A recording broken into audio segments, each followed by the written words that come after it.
summary and general key of the 4 secret sciences. Let us now summarize the entire science by its principles. Analogy is the final word of science and the first word of faith. Harmony consists in equilibrium, and equilibrium subsists by the analogy of contraries. Absolute unity is the supreme and final reason of things. Now, this reason can be neither one person nor 3 persons, it is a reason, and reason at the highest.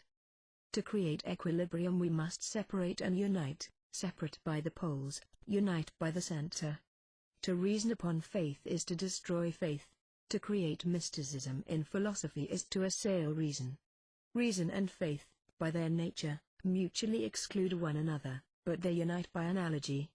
Analogy is the sole possible mediator between finite and infinite. Dogma is the ever-ascending hypothesis of a presumable equation. For the ignorant, it is the hypothesis which is the absolute affirmation, and the absolute affirmation which is hypothesis. Hypotheses are necessary in science, and he who seeks to verify them enlarges science without decreasing faith, for on the farther side of faith is the infinite.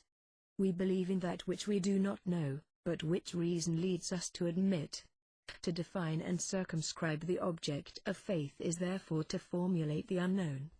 Professions of faith are formulations of the ignorance and aspirations of man. The theorems of science are monuments of his conquests. The man who denies God is not less fanatical than he who defines him with pretended infallibility. God is commonly defined by the enumeration of all that he is not. Man makes God by an analogy from the lesser to the greater, whence it results that the conception of God by man is ever that of an infinite man who makes man a finite God. Man can realize that which he believes in the measure of that which he knows, by reason of that which he knows not, and he can accomplish all that he wills in the measure of that which he believes and by reason of that which he knows. The analogy of contraries is the relation of light and shade, of height and hollow, of plenum and void. Allegory, the mother of all dogmas, is the substitution of impressions for dyes, of shadows for realities. It is the fable of truth and the truth of fable. One does not invent a dogma, one veils a truth, and a shade for weak eyes is produced. The initiator is not an impostor, he is a revealer, that is, following the meaning of the Latin word revelare, a man who veils afresh. He is the creator of a new shadow.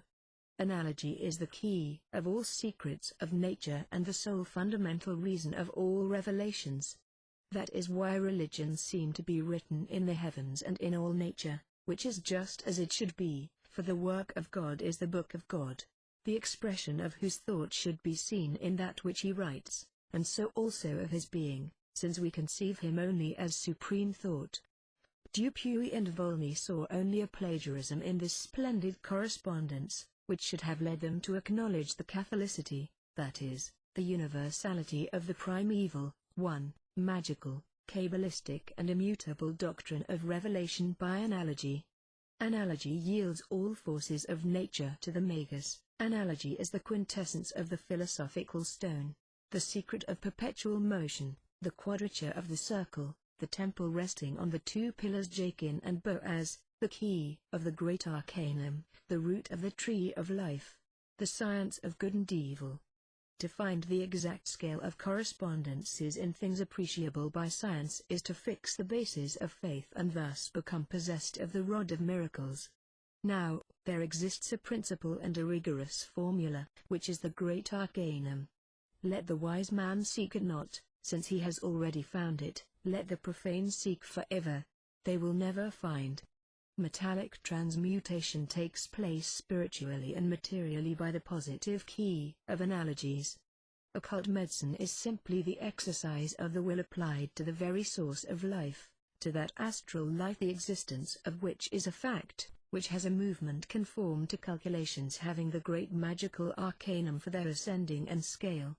This universal arcanum, the final and eternal secret of transcendent initiation, is represented in the tarot by a naked girl, that touches the earth only by 1 foot, has a magnetic rod in each hand, and seems to be running in a crown held up by an angel, an eagle, a bull and a lion. Fundamentally, The figure is analogous to the cherub of Jekazkiel, of which a representation is given, and to the Indian symbol of Adonai, which again is analogous to the Adonai of Jekazkiel, who is vulgarly called Ezekiel.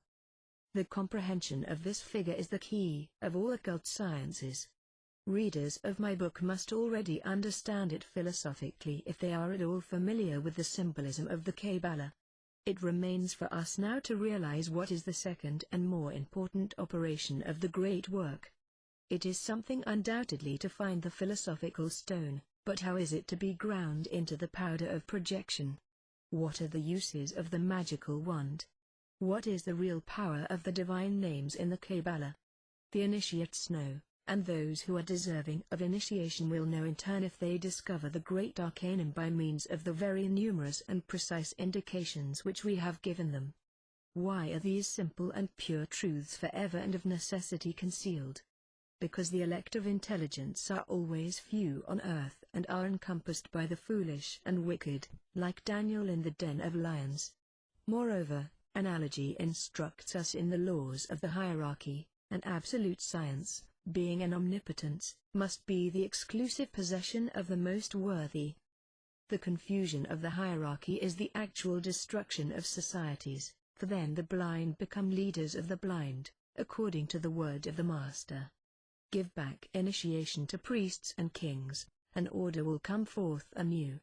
So, in my appeal to the most worthy, and in exposing myself to all the dangers and anathemas which threaten revealers, I believe myself to have done a great and useful thing, directing the breath of God living in humanity upon the social chaos, and creating priests and kings for the world to come. A thing is not just because God wills it, but God wills it because it is just, said the angel of the schools.